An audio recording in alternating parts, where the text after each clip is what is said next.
Steering wheel, somebody tell him to give it to me. There's something loose between my legs. I don't know. Let go! I'm heavier than a freaking boat. Nothing he's going to say can make that any better. Yeah, nobody. No more radio for the rest of the race. I'm going home. Hello and welcome to DRS FC and F1 podcast by Soccer Nerds. I am André Carlisle, a soccer nerd. I don't know what I was going to do with my transition there, but I'll just go ahead and say I'm a soccer nerd. I've got three other soccer nerds with me. Deepti, how are you? I'm great, André. How are you? I'm excited about this episode because the season is getting close. I'm happy. Donald, how are you? I'm great. Kyle, how are you doing? I'm doing well. It's been a long off season and now I'm ready. I'm ready for the season to start. Same. It's funny because it was such a long season in 2024. And like, as soon as like you go through like the first couple weeks without it, you're like, I miss it. I needed to come back. Mm-hmm. So sorry, you're just gonna have to race you around next time.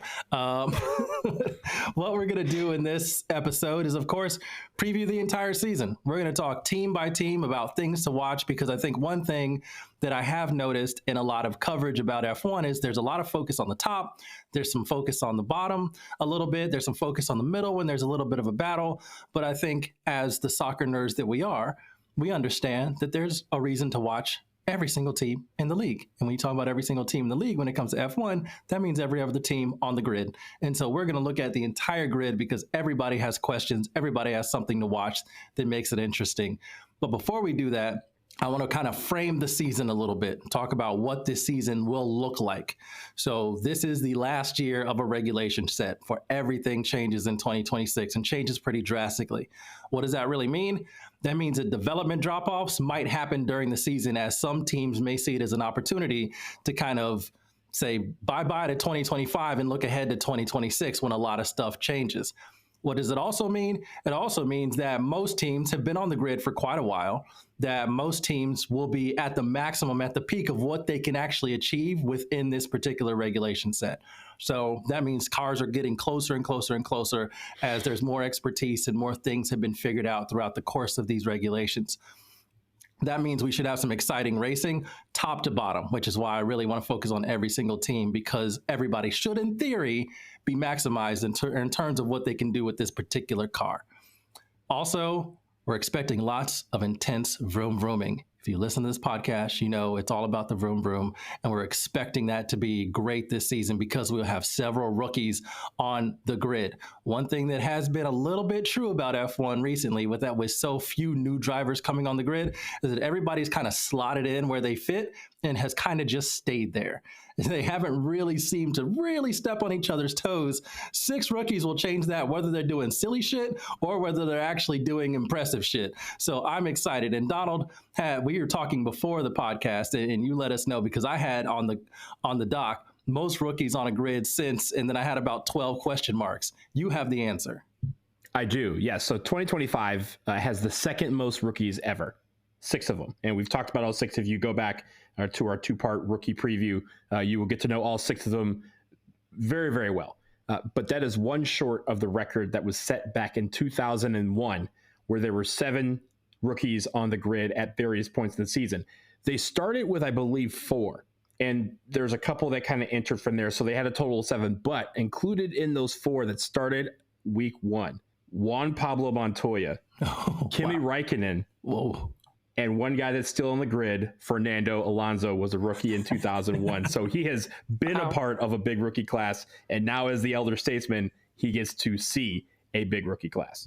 It'll be interesting to see if any one of the drivers that we are now talking about, I mean, one is expected to be among those great names in terms of Kimi Antonelli, like listing those names. That was their rookie season. That would be awesome if a couple rookies got to that point. I would also be remiss if I didn't mention that of like the 7 that were in 2001, I believe there was 2 that only raced in 2001, or they maybe raced like one other year, and that was it. So they had very short careers. So of all these 6, like you said, we may be looking back and seeing a couple legends here, but we may be seeing some that were like, remember that guy? Yeah, I remember that guy. He raced for a few races and he was gone. So that's how important this year is for these rookies. And like you said, there's going to be a lot of opportunities for them to show that they should remain on the grid. I'm curious at who's going to kind of take that mantle of like, who's going to be the one that sticks around the longest, who's going to win a world championship, who's going to be the crash out, aka the Juan Pablo Montoya realm of possibility. I really am curious to see who fills in those slots as the year goes on. And who will Brad Pitt play in the next F1 movie? When he's 93 years old. Exactly. With CGI, they'll do it. I don't understand. I seriously don't understand. Donald, when you said there are some rookies that only did a handful of races, I thought you were throwing a lot of shade at Jack Doohan, because he would be like, he's probably the one that everybody thinks like, we might not see you all that long. There's actually rumors that his contract is only for 6 races anyway. I mean, that's the case, but also, like you said, there's guys who they raced a year and then the next year they, with all the reshuffling, that always happens. They ended up without a team. And we've seen that from time to time. We've seen, Fernando Alonso, if you think about it, he started in 2001 as a rookie. He was not on the grid in 2002. And then he came back in 2003, ended up winning a world championship that year. I believe it was 2005, 2006. So he, again, you have guys who are going to disappear, come back, kind of do this off and on. You may see guys leave very quickly and not come back, or you may see guys who stick around, maybe not win a world championship, but be that guy that when you look back, you go, he had a lengthy career. It's actually an interesting point, because we have kind of lost the nomadic driver, the driver that will go into a completely different series for a little while and then come back to F1. It almost feels like if you get an F1 seat nowadays, you hang on to it for dear life and you don't let it go. So I do wonder if somebody might go like the nomad style and be like, you know what, I want to do IndyCar for a while. I want to do WEC for a little while and then come back to F1. I'm not sure. That would be kind of cool though.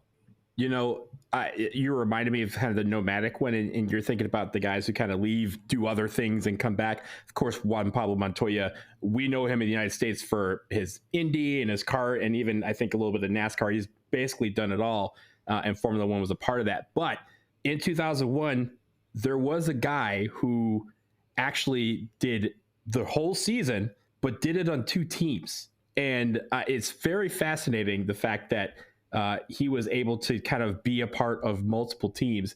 His name was Luciano Berti, and he started out on the Jaguar racing team. Jaguar was on the grid at one point. He was there for the first 4 races, and then he got fired from them. But when he got fired, Prost Acer, which was another team that was on the grid, said, you know what?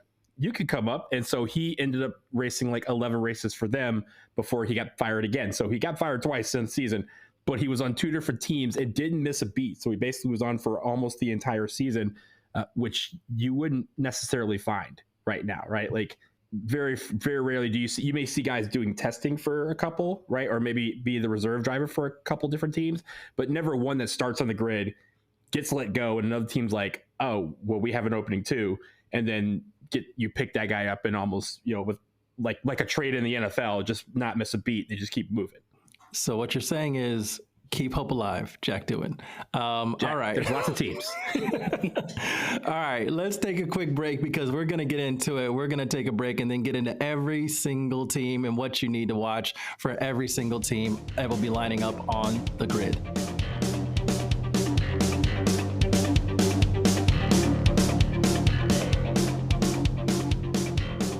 Okay, as promised, we're going to do this. It's going to be fun. We have, to be honest, we all have something to watch. Some of them may overlap a little bit. Ebony, who is the Alpine supremacist among the group, the only one, by the way, among the group, she wrote in a couple things that she's interested to watch as well for each team. So we're going to end up with 5-ish things to watch for every single team, and we'll kind of go through them. So we're going to start at the bottom of the grid, and we're going to work our way all the way to the top with McLaren. So if we're talking about the bottom of the grid, clearly we're talking about Sauber. So Deepti, what are you looking for? What are you watching regarding Sauber?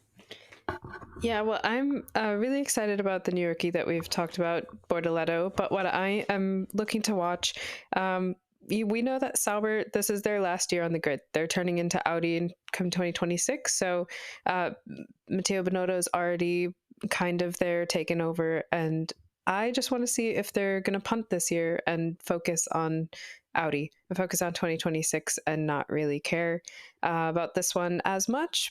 which will be a shame for the rookie because I really do want to see what Bortoleto can do in F1. But yeah, that's what I almost think that they're just going to focus on the following year.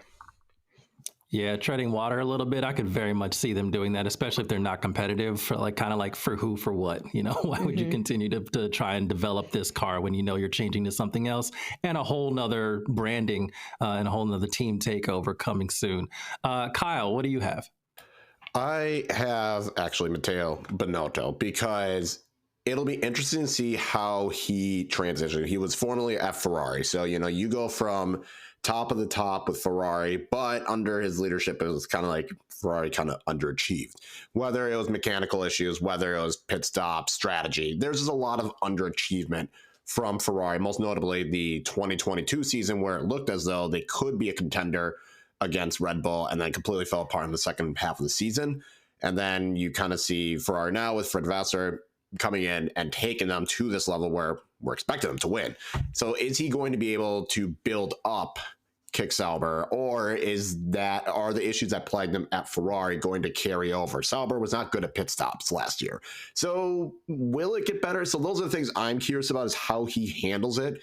And will Audi is this kind of like his audition for Audi as well to stay on board? Because it feels like, yeah, he's coming in, he's going to help that transition.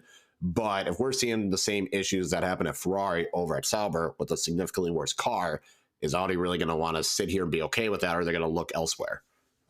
That's a really good one, and I like that you shouted that one out. And also their pit stops, because in testing we saw that they have this new LED setup that shows them like when it turns a different color, the wheel is on, and I'm like, oh my god, guys, come on, get it together. Whatever works for them, I guess. I know, it's like, it's amazing. Donald, I think yours probably relates to Deepti's as well.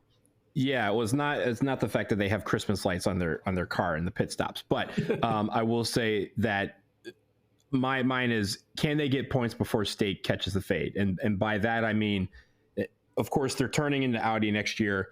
The money is going to run out. There's going to be a point where the team is just going to be like, there's no point in putting any more money into these cars or into whatever, right? R&D, what have you. It's going to be a point where Audi is going to say, just leave it. We'll take it from there. But there's also the added element of Stake, which is the main sponsor of the team, is not doing great financially, especially for an online casino that is available around the world. And so if they kick the bucket, which isn't it's not a certainty, but it's definitely a bigger possibility by the day, how does that affect this team, and how does it affect the money that they're going to need to do all of these fixes throughout the season to keep the car running, much less be competitive? Yeah, and I think that also is Ebony's. She straight up said bankruptcy. It's a gambling company without a lot of money. I don't understand how. The only other person that I know to like bankrupt a casino type endeavor was Donald Trump. Enough said there. Mine is Gabriel Bortoleto. I'm really sad that he's with Sauber.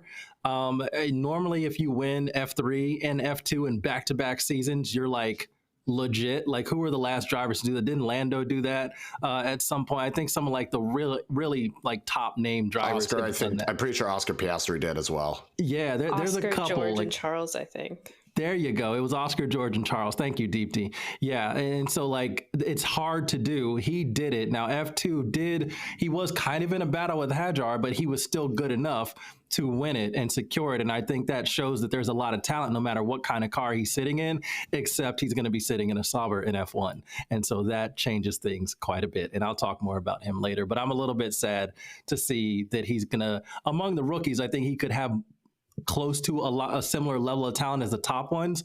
We're just probably not going to see it in that car. All right, let's move up the grid to Williams. Deepti, you have an interesting one. Yes, I am looking forward to seeing what Williams can do with their new sponsor, Atlassian, and all the money that they got with this new deal.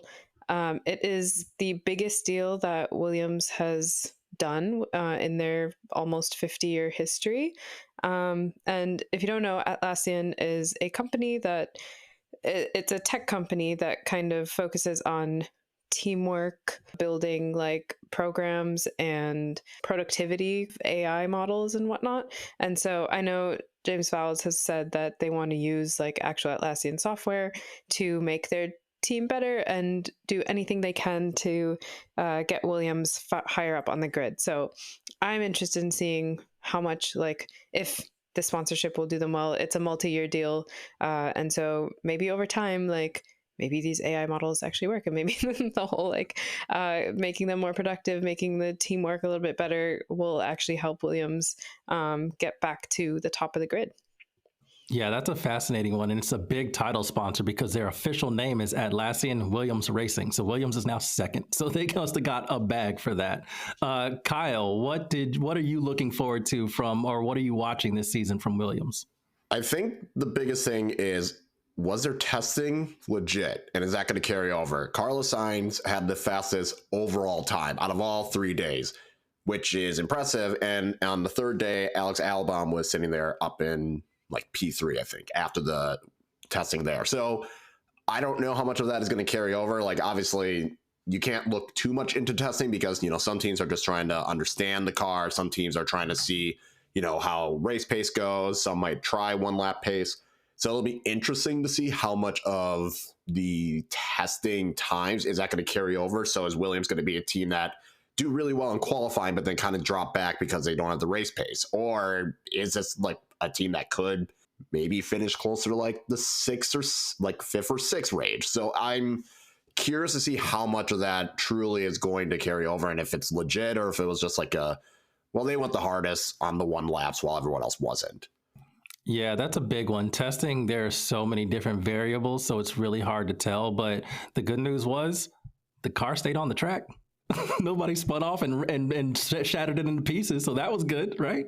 I think in the same vein, Donald has something similar. Donald, what are you watching? For me, it's, can Sainz put the team on his back like Greg Jennings? And I think with Sainz moving over from Ferrari to Williams, we also get the question, or maybe we get another answer to the question of, is it the driver or is it the car? Because he's going from one of the best cars on the grid in Ferrari to a car that has struggled in recent years in Williams. And Kyle, as you mentioned, you did well in testing, but does that translate to the actual races? And Carlos Sainz, as we know, is a great driver. He's gotten podiums, he's gotten victories. Can he get as much out of that Williams car as possible and lead them to kind of get out of the doldrums of the grid and move them up towards the middle? The question is, no disrespect to Albon, but Sainz is going to be the kind of the test person in this, where we kind of see, okay, is this Williams car legit, or is it just we have a great driver that is kind of pulling this car with him and putting it on his back? Yeah, I think that's the point of having somebody like Carlos Sainz. Like, they're going to get to see the closer to the maximum potential of their car. And I don't think they were really able to do that last year, especially with Logan Sargent. You know, Franco Colapinto was a rookie who looked good in some races, but Carlos Sainz is experienced and we know he's very fast. So I think they'll be able to actually see what the car can do. So, and I think that mirrors what Ebony was looking for as well. Is Sainz, she asked, is Sainz about to make Williams a serious contender? And that's a good question, because 2026, a lot changes. You could see the grid could be completely different. And if they get their development right, if, you know, whatever kind of happens in the background, this Atlassian sponsorship or partnership, if that goes well and gives them some sort of advantage, we have seen the grid completely change when a new regulation set comes in. So you really can't rule anybody out for 2026. So I'm kind of looking at 2025 as like a test run, almost like a dry run of how good can you put everything together and how good can you communicate within a team to be able to improve your standing. Although what I'm looking forward to and what I want to watch regarding Williams is just how many mechanics do they have left? How many just straight up quit last year? They rebuilt the car about 900 times. And how many of the, if the car gets into, God forbid, another crash, how many are they just going to have like 3 people like, hey man, it's all we got. I'm sorry. Like, well, what's the overtime rate? Maybe we can pick up some workers, somebody somewhere else and help out. Can we borrow some workers, some mechanics from like Aston Martin or somebody? Because I feel like they had a hell of a year last year. And I just hope the car stays in one piece. They have addendums to their contract. Let's say, what line item does the mandatory group therapy come out of? Because I know they were a team of Popeyes workers during the pandemic. That was them. And I don't want them to have to deal with that ever again. Every time I see that meme, I just feel so bad for that lady. I'm like, we were stressing her out with those chicken sandwiches. She's doing well. There's a part of me that's thinking like maybe the engineer's like, okay, we have Carlos Sainz. That should be better. Like we'll give it one more year. Carlos Sainz is here. Logan Sargent and Franco Colapinto are not. We have more reliability. Sure, I'm worried about the accountant because they're probably sitting there like, you just spent all this money fixing these cars, and now we got to pay a lot of money for Carlos Sainz. Like, I don't know. We're already in the red, and the season has not started. Did they tell Atlassian this? We got the Atlassian money. We're still in the red. What do we do? Is this the Christmas present that they open up? Surprise, we're $80 million in debt. That's actually a really good point, because not only do they have to rebuild the car several times, getting Carlos Sainz is not cheap, but also you need development for 2026 too. Like there's going to be a lot of money drain coming. And last year just had to hit the budget hard. So that's actually a very good one I had, Kyle. My God, listen, if you see a job posting for an accountant from Williams Racing, run. It's not you. It's not the job you want. Not all money ain't good money. I'm just going to put it out there. Cut your teeth on Williams. All right, let's go to Racing Bulls real quick. Formerly V-Car, formerly AlphaTauri, Tarasi, whatever, I don't know. All that nonsense. I said Tarasi, that's hilarious. Racing Bulls, Deepti, thing to watch. For this one, I said the livery. It's one of the best ones on the grid, and honestly, not much else about Racing Bulls excites me. Isaac Hadjar is probably the least intriguing rookie to me, Yuki's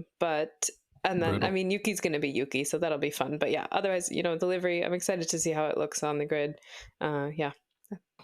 Yeah, I wouldn't have actually put money on them having the best livery, but they absolutely do. They crushed it. It looks really, really good.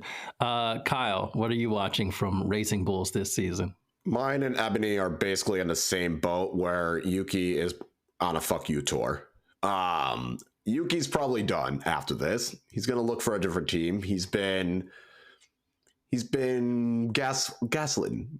Sure, we're gonna go with that. I like gaslighting as a. We're gonna go with gaslighting. So how he responds, I know Ebony put a note of what happens if Lawson struggles and Rebels like, actually, Yuki, you want to come swap. I think what Yuki does this season, because he's gonna want to prove not just to Red Bull but also to everyone, like, hey, I truly am a good driver and I should be on a team next year. Whether that's Aston Martin, I'm sure there's going to be some of these rookies might not pan out. What he does after that is going to be interesting. So I think that's kind of what I'm looking for is how Yuki's FU season. Yeah, Yuki seems to look at every teammate as like fresh meat, and they keep just throwing it to him, and he keeps dominating them. So I think he's like Hadjar's. I'm thinking about you, my guy. I don't know how it's gonna like Yuki is going to be on one, so this is going to be interesting. Speaking of Hadjar, Donald. Yeah, I mean, the thing I need to watch is Hadjar up for the challenge? Is he ready for prime time? That's the biggest question for the money team. Like, it's the biggest question. Is Yuki? We can he's a known commodity of sorts, right? He's not known in what he's going to say on the radio, but at least we know what his driving is like, and we all really think that he is a guy that has been held back of sorts by Red Bull parent. But Hadjar is in this thing, and he's the one that I think all of us are like, I don't know if he's ready for this job that he applied for. I don't know if he really read the job description, but it's going to be very clear in the first few races whether he's up for the challenge. Yeah, I think that's a good one. And to go along with that, I don't really have a thing to watch. I have a thing to listen to, and that's just the team radio. I said it in our rookie previews. Hadjar can be an absolute hothead on the radio. He can be a hothead on the track too, just do some really weird things on the track just because he gets like a rush of blood to the head. Yuki is very, very similar.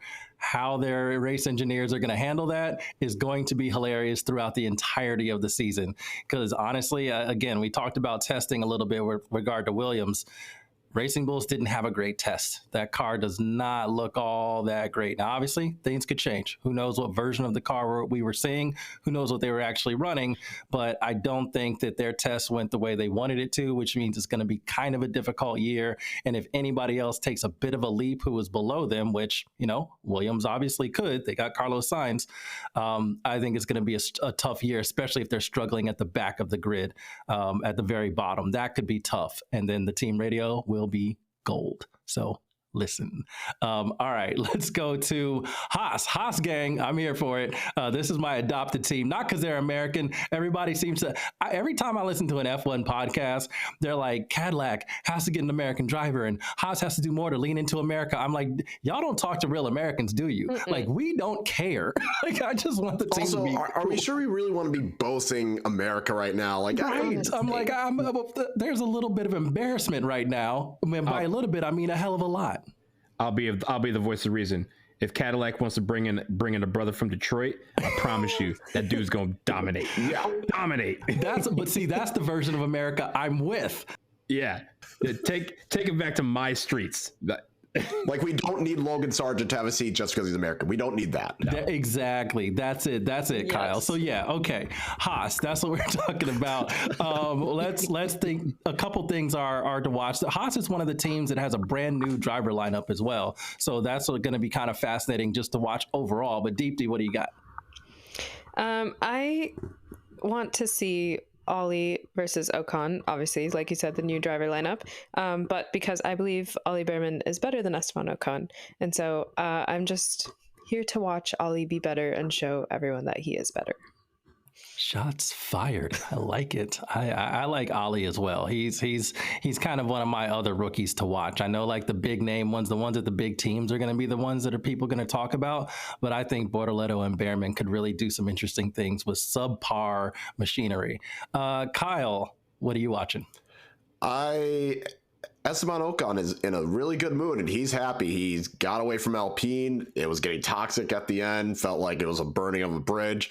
So, yeah, Ocon's happy right now. He seems in good spirits, but how long does that last? Because if he does get beat by Ollie Behrman consistently, or the car is not doing as well as he would hope, we're going to start seeing the Ocon that people are more familiar with, like the grouchy, like poor teammate, bad attitude aspect of it.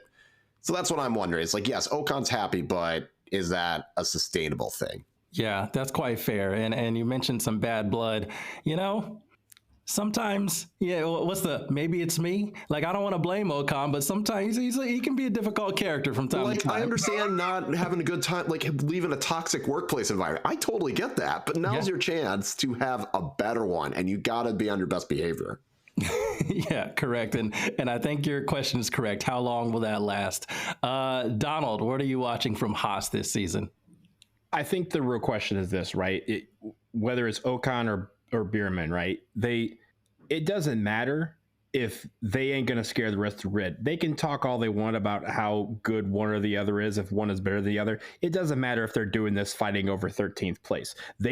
Can they scare the rest of the grid with this lineup? Because Ocon it kind of feels like he's on his last shot, and Behrman at least is a rookie and he wants to stay, and he's one of the heralded rookies that a lot of people think could be something in this sport. So, but if they can't do anything to scare the grid, it doesn't matter. Haas is going to be, fighting for 7th and 6th place like they have been the last few years, and nobody's really going to care. Yeah, that's a really good one, because I do think it's important, and it's going to be interesting because we are going to have like direct comparisons to Hulkenberg and K-Mag, who were veteran drivers but also pretty quick, routinely had those Haas cars in Q3, especially towards the end of the season. So that's going to be interesting to see where they go. Ebony says 2026, so I guess she's looking at what Haas is looking to do once the regulations change. And to be honest, that actually might be the thing, and kind of ties in with mine. We heard late last season they signed a partnership deal with Toyota, which is, we already talked about the Franken Haas. They could basically build that car from multiple points of on the globe. And the Toyota partnership does give them a little bit of an ability to streamline, gives them an updated wind tunnel, gives them better like access to race simulators as well. And so they can actually run simulations on the car. So that Haas has made it this far without some of these really modern tools that every other team has is pretty impressive. What do they do when they have access to these tools now? I don't know if we're going to see that in 2025 because it might be too soon, but it is something to keep an eye on in 2026. And I do hope that maybe they were able to find some ways to apply it to their 2025 car, because that could be really cool too, to see the Haas actually be good. And I say that with a lot of hopium because one of my bold predictions was a Haas podium. So let's see what happens. All right, let's go to Ebony's favorite team, Alpine, and talk about what we're going to watch from Alpine. Deepti, what are you watching from Alpine? Well, yes, speaking of Ebony, I am watching the likelihood of Ebony getting that Alpine tattoo. You know, if you listen to our previous episode of the rookie preview with Jack Doohan and also the Alpine team preview, you know that Ebony claimed if Alpine beats Mercedes, she's gonna get this tattoo. And so I'm looking, I almost want to like create this. You know how in different sports and matches they have the win percentage and like likelihood, and as time goes on it goes closer to 100% of whichever one. I need that, but for like how likely is Ebony gonna get this tattoo? Yeah, I don't even know what those graphs are called, but we definitely need one, like an Ebony tattoo scale or probability scale or something. Yeah, the win probability. Yeah, tattoo probability scale is exactly what we need for that. It'd be hilarious. And hopefully we can get to the point where she actually has to seriously start thinking that this might be a thing that happens. That's what we really need, because it would be the funniest outcome, at least for this podcast. All right, Kyle, what are you looking for with Alpine? I don't know who this we is, first of all. So, like, don't group me with this we, okay? We're not. I know it's Alpine and we're speaking French, but let's settle there. You gotta admit, Ebony with an Alpine tattoo would be hilarious. It would be hilarious. It just can't be at this. My predictions and hopes cannot be the one that suffer. Anyway, for Ebony, I will say Alpine supremacy. That was Ebony. That was not me. Anyway. I will say, how long will Jack Doohan keep a seat? Like, is he going to make it the whole season? Is he going to get 5 races?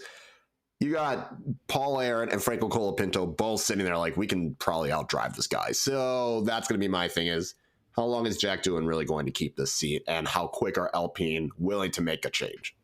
Yeah, Alpine has not done him any favors in his rookie season. I mean, he's got Franco Colapinto behind him. You mentioned Paul Aaron, which is one that people forget about anyway, but he's been a hyped up rookie in the past, F2 driver in the past, and they signed a big Argentinian sponsor as well. If the money says do something, are they just going to do it? I mean, possibly, especially because we'll get to my prediction later, but there might be incentive for them to do that. Okay, Donald, Alpine, what are you watching for? You know, I've been watching the movie Juice a lot lately, and so mine on Alpine is whether Gasly has it. Does he have the juice? Because I don't think anyone thinks it's Jack that has it. And if this tattoo is going to, if Alpine's going to get all the way to the top here, Gasly has to have an out-of-body experience and really have the juice, and again, kind of be in a way like Max did last year with Checo. He's got to pull the rest of the team with him if they're gonna do it. Otherwise, she's getting tattooed. It's happening. I really think Pierre Gasly, I mean, I don't think he's underrated because I think people know what he can do, but I want to see him in a very good car because I think he can actually mix it up in the top 5, like he was doing at the end of last season. Yeah, for me, it's the sale. We know what Flavio Briatore's goal is there. We know what he's there for, positioning that team to sell and make somebody's a lot of money. I think that's what this is really about for Alpine. I think that's part of the reason why they signed Franco Colapinto. Like, hey, you can purchase this team and you've got Gasly, you've got Doohan, you've got Colapinto, you've got Aaron. Like, you have a stable of really young, exciting drivers. You have a team that has gotten on the podium last year. There's been some improvements in the team too. The livery looks good. Like, everything's about sprucing it up for a sale. That's what it feels like to me. So it'll be interesting to see if that actually goes through at some point this season and what that actually looks like. Because if a team is bought, as we mentioned, 2026, a lot of things change. They're going to have to start investing like right away. So this is kind of a weird time to be selling a team, but I definitely think that's what's about to happen. Okay, Aston Martin, Deepti, what are you looking for? Yes. I will be looking to watch Adrian Newey's reaction every time Lance Stroll gets behind the wheel.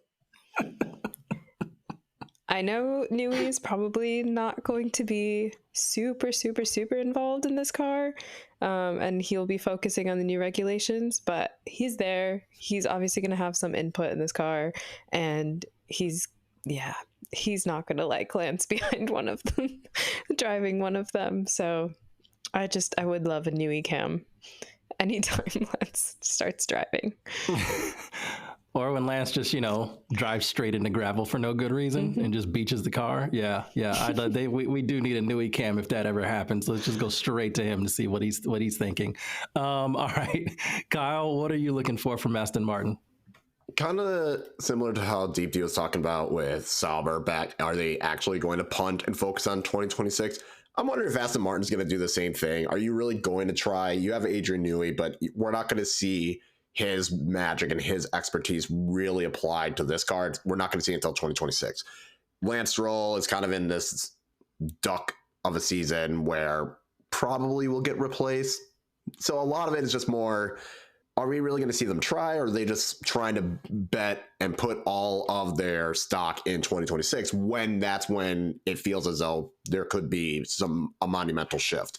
So I don't know what they're probably thinking. Oh, we finished comfortably in 5th last year and we'll probably be in the same boat, which probably not a good idea, but maybe they're going to consider that and focus more in 2026 as opposed to this year. Yeah, and if you're wondering why we keep mentioning Adrian Newey when he's not one of the drivers or anything, it's because, and we've said this on another episode when we've talked about the aerodynamics of the cars and explained some of that, or had Deepti explain it because I don't know what the hell I'm talking about. I believe the stat was that his cars have won 19% of all F1 races. So that's why we're talking about Adrian Newey, and that's why we'll continue. Donald. I think the Adrian Newey effect is the thing. I'm not necessarily concerned about 2026 because Aston Martin has a chance to do something with all these changes, right? Aston Martin is one of the few teams that has a core that did not change. And even if that core involves Lance Stroll, there is another guy in there who is a 2-time world champion that Adrian Newey probably is like, I can put my efforts into him and see if he can get a little bit further up to get back to kind of channel in some of that young greatness that Fernando Alonso had. I mean, Fernando wasn't that far away from the rest of the pack when it comes to the drivers' race last year.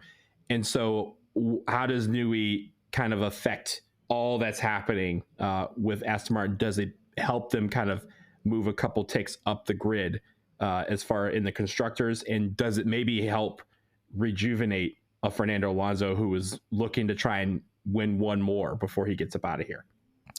Yeah, I think what Aston Martin has done is like they're going to want return on their investments really quickly. Like their new facility is, I think it's like a 3-building facility at Silverstone. It is a massive facility, state-of-the-art wind tunnel and everything. They basically built all this really new shiny stuff and said, Adrian Newey, you're great. Come work for us. And he said, okay, fine. I'll take how much money did he get paid? Like $500 million or something. Like the contract is ridiculous.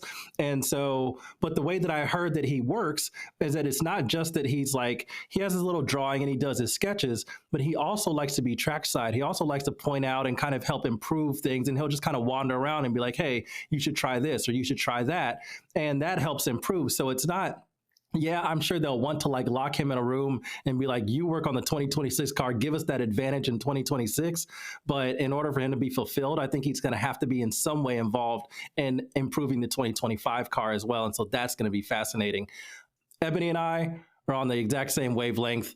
It's time for Lance Stroll to go. Like, I think, like, this is going to, Ebony framed it as an uprising against Stroll in 2025. And I'll say if he keeps driving the gravel traps, there will be an uprising. But yeah, I just think, like, he is what he is. And yeah, we're hard on him. And yeah, it's the Nepo baby thing and all of that. But right now, we know what kind of driver he is. That team has ambitions and has spent the kind of money where you don't want to consistently be where he can max out at.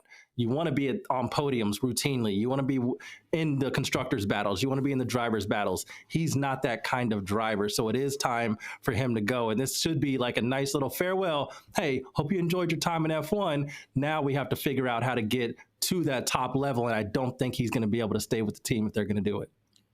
The thing about Lance Stroll, the reason why we are so hard at him, spoiler alert, we are not hard at him. We are telling it like it is. But the reason why is because Aston Martin is supposed to be Red Bull in terms of competitiveness. Lance Stroll is a Kick Sauber driver driving for Aston Martin. Whoa.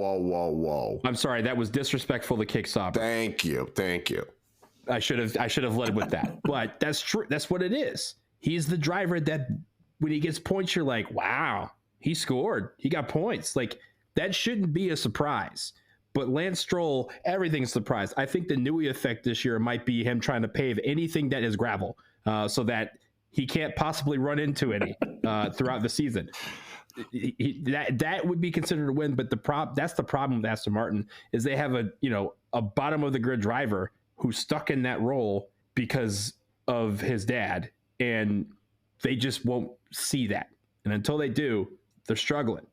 Yeah, and that's why I think this is going to be his final year, because they can't keep playing games. Like in 2026, some bills are going to come due, and you can't rely on him to be able to cash those checks to make up for it.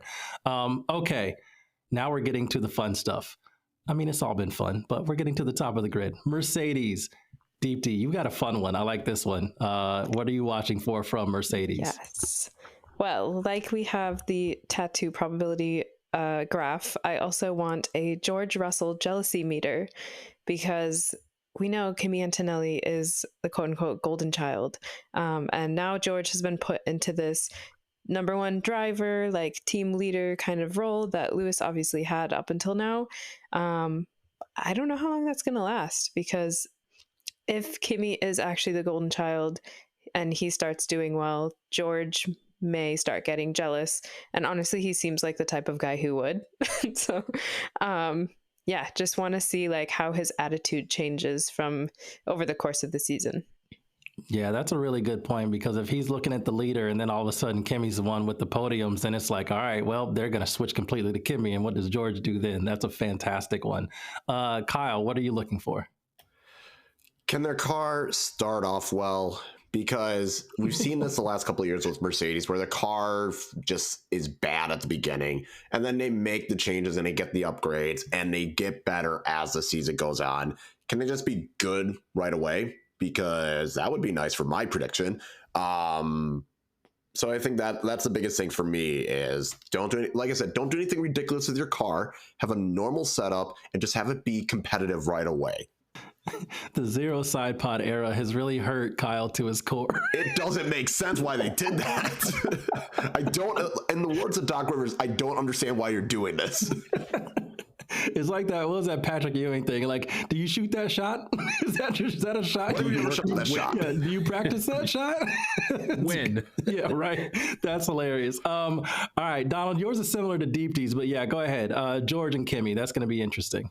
Yeah, to follow up, it's more about, it's Georgia's show, but will Kimi steal it? It's very simple. It's actually exciting for race fans, right? Because I like George Russell. I think he's a good driver, but now he has to take that step up, as you mentioned, to be the one. He has to be the one, but behind him is what many consider the chosen one. So how does that work? And it could, again, if team chemistry allows, both of them will do well, and maybe Mercedes moves up because of the fact that Antonelli is more ready for prime time than say Hajar. But do they work with him through the struggles? And again, does the struggles kind of permeate to the rest of the team? And George has to be the leader while kind of acknowledging the elephant in the room that, hey, I'm only holding this mantle until they feel that Antonelli is ready to sit in it. I'll be honest. In testing, Kimi's quick, man. That dude is real. I don't know what the race pace is like yet, but that dude is really, really quick. When the car's right, he is on it, and it is kind of already impressive. So I'm going to be fascinated to see him. And then obviously, kind of like my thing is, George was like singularly focused on beating Lewis. Like he wanted that on his resume. That's what he wanted to do. I think Kimmy might be that for George. And so that dynamic switching is going to be really funny to see if Kimmy is just like, okay, I'm new to F1, but you're my target. This is going to be kind of fascinating if that happens. So that's what I'm looking at, just to see the battle between them in qualifying, in races and everything. It's going to be really, really fun. Ebony asked, did Mercedes learn anything from Lewis in his final season? No. You know what? Great talk. Next. Yeah, I was going to say, I ain't got nothing else to add to that. That's accurate. Okay, Red Bull. Deepti, what are you watching from Red Bull? Similar to what you said with their Racing Bulls team, I want to hear the team radio for Red Bull because, both Max and Liam can be a bit hot-headed sometimes, and we don't know how the dynamic's going to go with them, given how Liam doesn't really like to he likes to do his own thing. He doesn't often take orders well. So I'm just looking forward to a bunch of funny team radio calls and both of them kind of crashing out sometimes. Fair. If it's a Red Bull team and they have a team radio, just listen. I'll have them on as well because I'm very excited about it because it'll just be a hilarious experience. All right, Kyle, Red Bull, what are you watching for? At what point do they hit their breaking point with all these controversies and performances? We know with Christian Horner, he's always seeming to be in some kind of trouble. You got Helmut Marko calling the shots. The team's not doing well. You had the whole Sergio Perez stuff last year. At some point, they got away with it because Max won the Drivers' Championship, but there's going to be a point where it's just not going to work. And what's going to break the team? What's going to break Max and have him decide, okay, I actually can't do this anymore? Maybe with Liam Lawson, what happens? It just feels like this is a team that is about to implode. And it's just what is going to be that point where it all happens. So that's why I'm preying on their downfall. I'm waiting for the downfall to happen.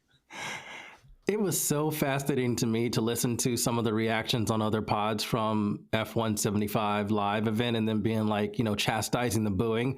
I'm like, can we talk about what he was booed for? It's like, why? Why are we booing? Yeah. But what is I love the journal. I can't remember the journalist who does this, but she'll respond to a post and say, why, what happened?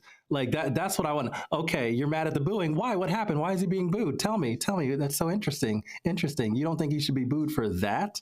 Interesting. Okay. All right. See where your head's at. Yeah. Context matters in these situations. And it's not just a Lewis thing. He has some shit in his background that he went through, or not that he went through, that he put somebody else through last season that I feel like a normal person would not have been able to keep their job through something like that. All right, Donald, what are you watching from Red Bull this season? It's very simple, and I think Ebony has a similar one. It's how long can Liam hold on to the seat? Because as we've kind of talked about, he did not get into the seat through a meritocracy or a democracy or a cheerocracy. It was a "cause Horner said so"ocracy, and he has to now earn the seat that he didn't. And if he can't be the teammate that Max needs, deferring to him, of course, but also just getting the points necessary for Red Bull to compete for the constructors while he goes for the drivers, then they're going to make a change. And Horner has never been shy about, yanking people out of seats if they aren't up to stuff. And if he starts, again, Red Bull is not built to be having a car in 12th, 13th, 15th. But if he's just toiling down there and hanging out with, with the rest of the bottom of the grid, that's going to be a problem for Red Bull. Yeah, they're actually in a really weird spot because I bet you with like the regulations changing, they're also moving away from Honda engines to a Ford engine. They're going to have a lot of changes. I bet you they really would be completely fine with trading like a few millions for some wind tunnel time. But you have the kind of drivers, and especially in Max, he's not here for that. Like, that's not how it's going to work. So the thing I'm watching for is a Max crash out. I think it is very, very likely this season. if he's not, 3, 5, 7, 9, 12 seconds ahead and just going around and around, and then he doesn't have to worry about any of the riffraff, lower down, I think he's fine. But with so many rookies and so many other cars making some gain, if he's in wheel-to-wheel battles the majority of the time, he's scrapping for 5th, scrapping for 6th, scrapping just to get on the podium altogether, I think we're going to have an epic Max crash out, especially because he's about to be a new dad. So lack of sleep and everything, like he's just going to be really testy the entire time. And Kyle, I'm with you. I'm praying for it. Also, can we add a Max Verstappen snitch-o-meter to the thing? Because oh my God, as he starts, struggling to get to where it was so easy for him, we're going to see a lot more of, oh, he made that turn wrong. That's 10 seconds. Oh, he did this wrong. That's 5 seconds. He's going to be that guy on the grid. Like, oh, that was wrong. Have them check that. That's good. We need to have a meter of how many times he snitches on the rest of the grid. That is completely fair. He's going to be in his super tattletale era. Like it's going to be so intense this season. It's going to be the worst. All right, let's move. We're almost done. We are going to drop our predictions after this. We're just going to go through those really, really quickly. But we have 2 more teams left. Ferrari, Deepti, what do you got? Yes, I'm going to be looking at the power dynamic between the 2 heavy hitter drivers, Charles and Lewis. Yeah, I think a couple of us had the similar thoughts with this. That's the big story of Ferrari, is 2 fantastic drivers, both who want to win another. Lewis wants to win another one. Charles wants to win his first championship. So how is that going to play out? Yep, that's the headline story. And obviously, how does it change? Because we saw McLaren have those issues last season where it was we can't really tell Oscar Piastri because mathematically he's still in it. Don't do that to Charles. Don't do that to Lewis. So it's going to be very interesting how they handle that. Kyle, what are you watching for from Ferrari? It's put up or shut up time. There's no more excuses for why you can't win the constructors. There's no more excuses why you can't have a drive. You have the best driver pairing on the grid. You have one of the best cars on the grid. You have Fred Vasseur, who's a pretty good team principal. This is an all-in. This is kind of like when LeBron went to the Heat. You have to now show you can win. There's no more excuses, no more reasons why you can't win and get a constructors and/or drivers championship. Yeah, it's going to be a massive year for Ferrari, and I'm excited, but also a little shook. Donald, what are you looking for? Yeah, related to that is team chemistry on the track, especially. And you saw over the last 2 months of the season, basically for the existence of this pod, we saw Ferrari have track chemistry unlike anything on the grid, and it propelled them to within a half lap of winning the constructors after they're in 3rd or 4th. And it was because of the fact that they were able to, kind of put it aside and both race for theirs, but also at the same time work with each other. Now, the dichotomy between Leclerc and Hamilton is one that we think is going to be great. And if it is great, Ferrari, as Kyle said, will have no excuses. They will win everything. But that's the real question here, and that's the thing to watch. Yeah, a similar vein. I think Ebony said how they let 2 number 1 drivers maneuver around each other, and yeah, I think that's exactly it. I mean, those are 2 number 1 drivers. Lewis is towards the end of his career, but I mean, you ask him, he's gonna keep driving until he's 75 years old. But he legitimately towards the end of his career, and he knows he wants that, and he has the capability and belief that he can get that 8th championship. But like Deepti said, Charles is hungry. He wants that. He wants his first, and it's going to be very fascinating to see. What I'm looking forward to is obviously the peace or the let them fight. What's going to happen? Are you going to is there going to be harmony? And he's just going to say, all right, Charles, qualified ahead of me, so we're going to support him in his race. He gets the preferred strategy, or are they going to go at one another? That's going to be the interesting thing to me as well. Trying to see how that changes, because we heard late last year where Charles had a little bit of a crash out on the radio about Carlos Sainz and talking about how he always kind of does what he wants and doesn't really listen. If Lewis is hungry and he sees that 8th within reach, he's going to go for his. And that could be another thing that Charles does not like. And then he's almost in a way relegated to a number 2 driver. And I don't think he's going to like that one bit. So yeah, Ferrari's going to be if they have a championship winning car, peak peak interest, peak intrigue with Ferrari. All right, top of the constructors was McLaren. Deepti. To be honest, we have this multiple times, so get us started. Right. I think Donald, Ebony, and I all had some version of xDawg, aka expected dog. Who has it? What type of dog do they have? How much do they have? I was like, is it going to be pit bull or pug? We're looking at that, and more specifically at Lando Norris. Donald, do you want to add to that? Yeah, I was going to say Donald, because Ebony has it too. Ebony says development of xDawg in their drivers over the season. So, yep, there's one. And then Donald just says xDawg. So, yep, let the people know. I will break it down very simply. xDawg, do they have it? If they don't have it, did they go to a PetSmart in the off season and go buy it? And if they did not do that, did they dig a hole in the backyard and find it? That is all they need. And it's not just Lando. Oscar, you got to deal with the xDawg too. And it's very clear that they won last year in spite of their lack of xDawg. But this year they cannot do that again because there's too many teams coming for them. I got to be honest. I'm not sure if the type of dog they need is going to be found in PetSmart. Then pick a treat. So enjoy the ride. That might be the pug situation. I think you'll get more of those in PetSmart. But the type of dog they need wouldn't be allowed in PetSmart. Let's put it Get some goldfish then. Do something. Get a gerbil. No, God, not a gerbil. All right, Kyle, what are you looking for with McLaren? Are they going to be comfortable being the hunted? Because last year we expected McLaren to do better, but no one had them winning the constructors. It was still Red Bull was the main target, and Ferrari is still, the next contender. Now you're on top. Now everyone's coming for you. And if you don't have that xDawg, or if they do the unserious strategies that they did last year, it's going to end poorly. So are they comfortable being the hunted now that they have a year of experience of fighting for constructors and winning it? Yeah, that's the thing. Can they be the hunted? That's a really good one because it's very different. And we've seen this across sports.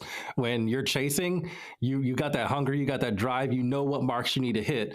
When you're the mark, that means you got to continue to push yourself to a certain level and hope that nobody else is aiming even higher than that and can achieve even higher than that if you're going to stay on top. That's a big one. For me, it's all about this flexi wing nonsense that you might hear about. Mini DRS or flexi wing, it's the exact same thing. Basically, they were able to develop a wing that when they were going at higher speeds, it was opening up a little bit more, just a tiny bit. It was fractions. It was like millimeters, but it was allowing for more airflow. And that's one thing that made them really, really fast, especially down the straights, and really was helping with cornering too. That was an interesting thing that they had because, as we know, DRS zones are only in particular portions of the track. So if you're getting a little bit of aero advantages because of something on the wing flexing in a way that it probably shouldn't, then that's kind of a problem. And so there's been a whole thing about it in the offseason. Even last season, was it Ferrari was complaining about it, Red Bull was complaining about it. And the difference was in a static test, which is all the FIA can do because apparently they're broke. They were like, well, passes our test, but you can't really test it in like a race simulation, like a race situation. And that's when it was doing the flexing. And so that's going to be outlawed after a particular race. I believe like 8 races in, you have to like completely stop it like from flexing. So that's going to make things so weird. So weird this season. So whoever is like killing it in the first 8 races could just completely drop off once they no longer have access to that. And you're going to be able to point to it and be like, well, it was the flexi wing advantage that they had and now it's gone. So the question for me is like, do you have more than your flexi wing? Once you're not able to use that anymore, how fast is your car? How much tighter does the gap get if they are the fastest car during that 8 race stretch? That's going to be fascinating. Okay, y'all. We did it. That was it. That was every single team. We gave you plenty to watch for every single team. And now the only thing left to do is our predictions. On the other side of the break, we're going to get into them.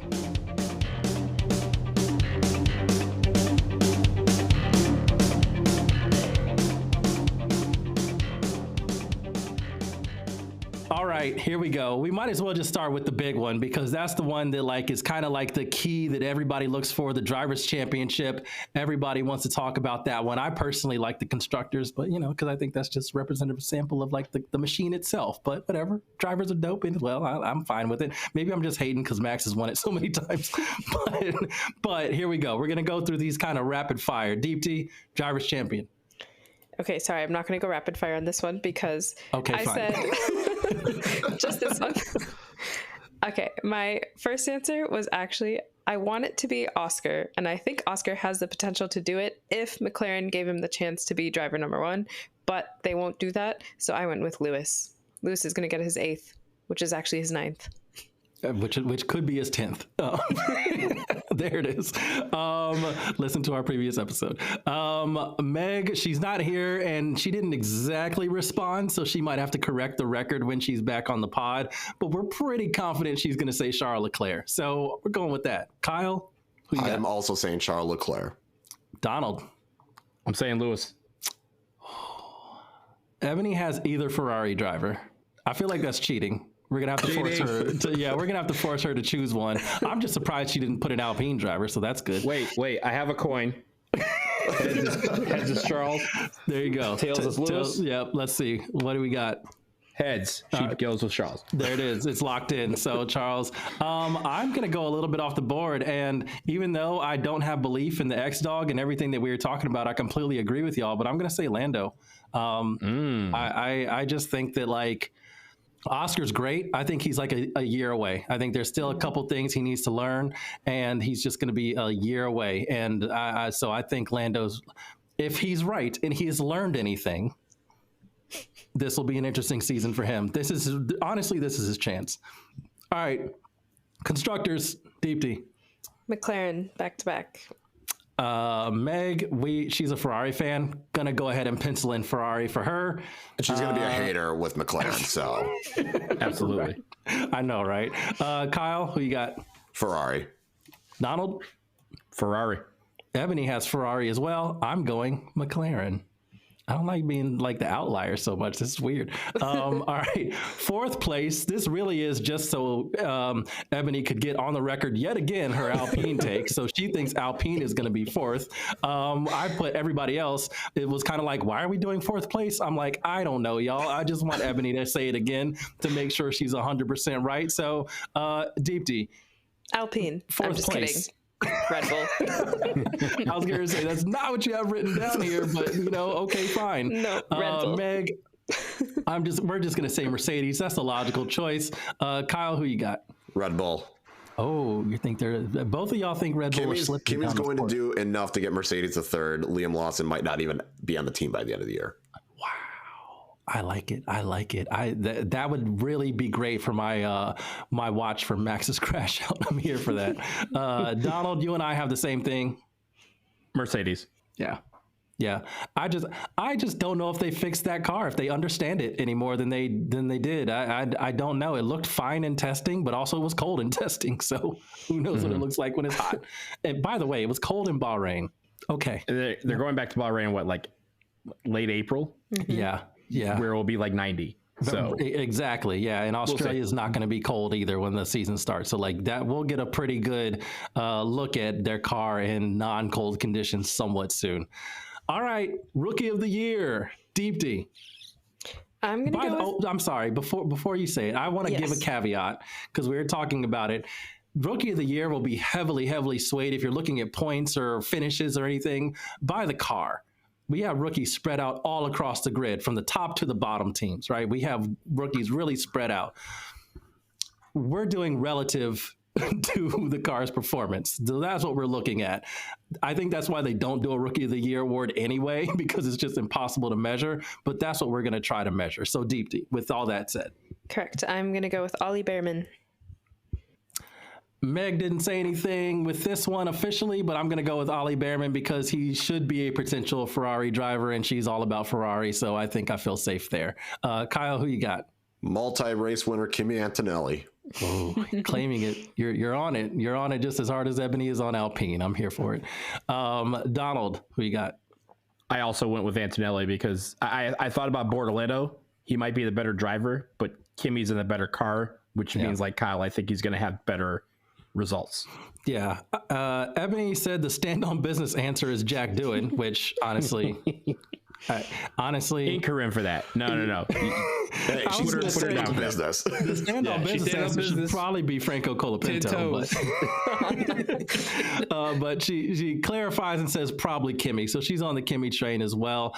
I'm going to go ahead and say Gabrielle Bortoleto. I just think, like, obviously the finishes aren't going to be the same, but let's say Kimmy finishes 6th in the Drivers' Championship. If Bortoleto gets that Sauber any more points than it had last season, that's going to be tremendous work from him. So 4? Correct. Yes. Correct. But that's the thing. Like, it's really hard to relatively judge. And I just think, like, you have to frame everything with all the caveats in the world and kind of ignore that and kind of look at everybody with the context around them. I'm really excited about Bortoleto, and I think if in a just world, he would not be driving a Sauber. It's unfortunate that he is, and so hopefully he can show a little bit of his talent, even though it's probably going to be a very frustrating year for him. So I wanted to give him his props before the season actually started, and they finished at the bottom of the grid. So that's it. All right, season preview done. I'm hyped. The season starts very, very soon. We will be back to our regularly scheduled race previews, race reviews, all of that stuff. We'll sprinkle in some other episodes because Drive to Survive is going to drop soon too, and so we're going to recap that. There's still a lot that we're going to do with this podcast. I'm kind of maybe thinking about doing social videos, but I don't like looking at my face, so we'll see how this goes. But we're going to try and get the social popping off as well throughout the entire season because we're really excited for this one. It's going to be fun. So for Deepti, Donald, Kyle, I'm Andre. Vroom, vroom. Vroom, vroom.